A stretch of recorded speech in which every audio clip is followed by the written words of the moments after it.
Germany had acquired a colonial empire in Africa and the Pacific, more than 4 times the area of her homeland, and she had developed a huge export trade. In the Far East was the only naval force outside the North Sea that carried the flag of Imperial Germany, the German Asiatic Squadron under Admiral Graf von Spee. This alone defended Germany's Pacific colonies. The Allies planned von Spee's immediate destruction. Take away his bases, his radio and coaling stations, and his squadron would be helpless.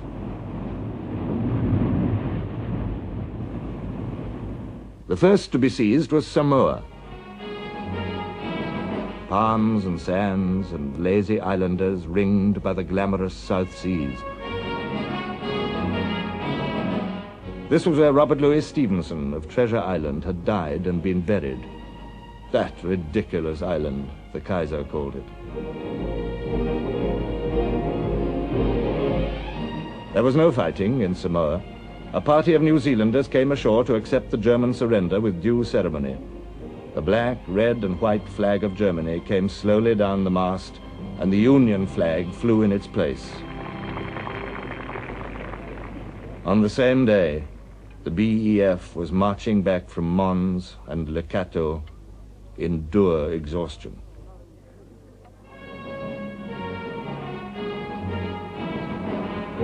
On September the 10th, the remote tropical war moved to another German island, New Pomerania, off the coast of New Guinea.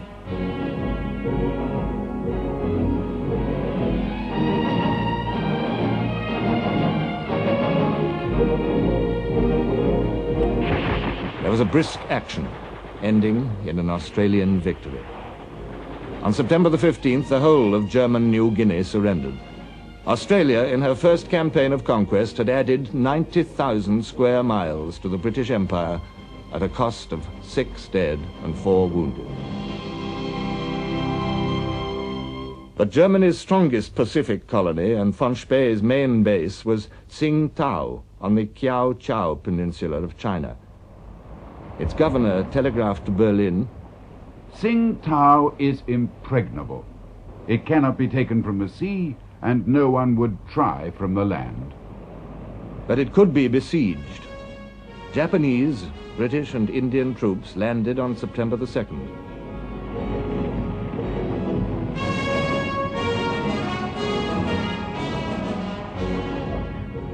The Japanese had a problem.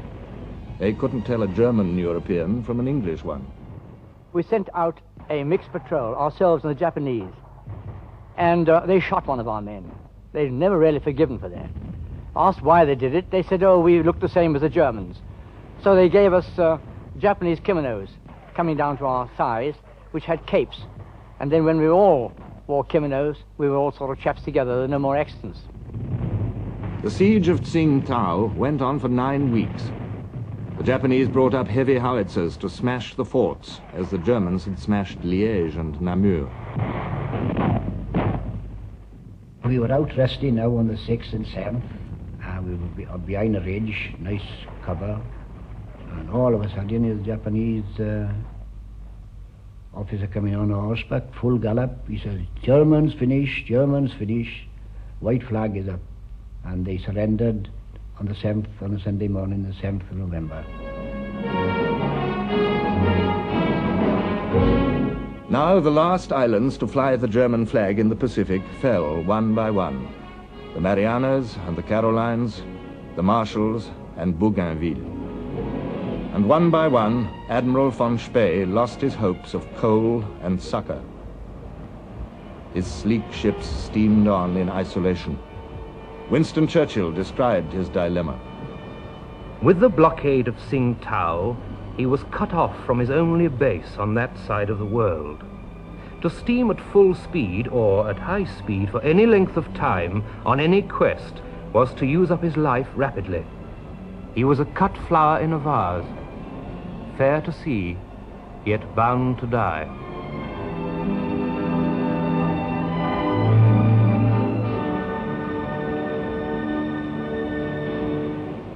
Germany's African empire was crumbling too. In August, Togoland fell. In September, the Cameroons. Southwest Africa was attacked. The operation was delayed by a rebellion of Afrikaners who wanted to reverse the result of the Boer War. Rebels were killed, dispersed, or captured, but the Germans had been granted a respite. But by the summer of 1915, the Union flag flew over the whole of this vast territory.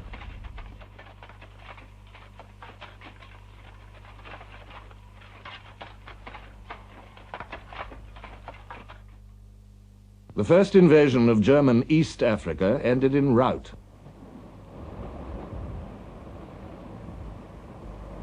A British and Indian force, poorly commanded and poorly trained, landed on the swampy coast. Amid muddles and misunderstandings, they were attacked by well-trained African askaris under a great German commander, Colonel von Lettow-Vorbeck. The British, their invasion hopes shattered by dysentery and gunfire, withdrew after 4 days, leaving behind 800 dead and many prisoners, as well as enough guns and ammunition, coats and blankets to supply the German garrison for years. Von Lettow-Vorbeck and his mobile force of never more than 15,000 harassed up to 130,000 Allied troops till the very end of the war.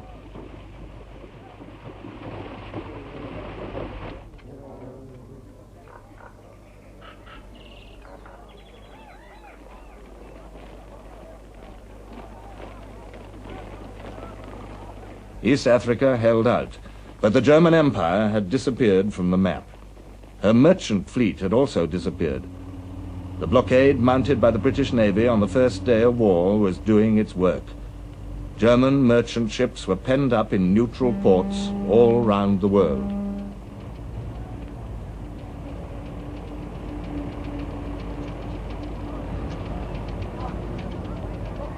Ships of neutral nations were prevented from bringing her any materials of war.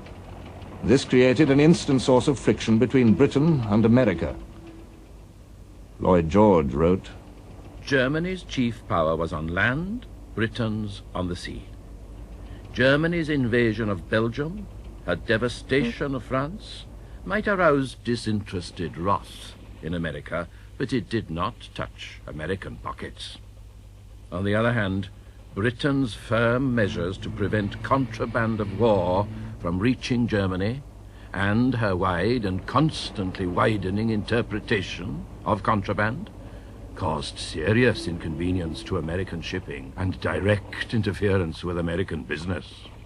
It was a test of diplomacy, as Britain and Germany competed for America's sympathy. President Wilson's confidential advisor said, "The British have gone as far as they possibly could in violating neutral rights, though they have done it in the most courteous way." President Wilson had determined to keep America out of war. He contented himself with protests. And now, under the protection of the Royal Navy, soldiers from Britain and the British Empire poured unmolested into France and Egypt.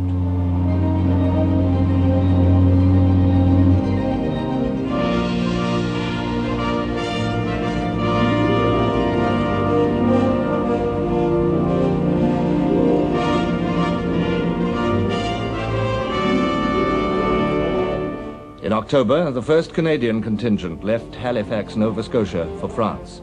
Over 31,000 soldiers, the greatest concentration ever carried by ship in a single journey. Everywhere the oceans were a broad and safe high road for the Allies. For troops from India, sailing to protect the oil fields of the Persian Gulf.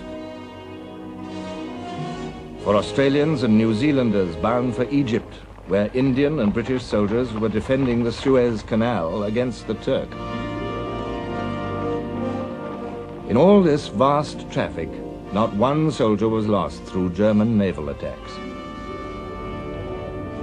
The same sea power protected Britain's merchant trade, more vital now than ever before.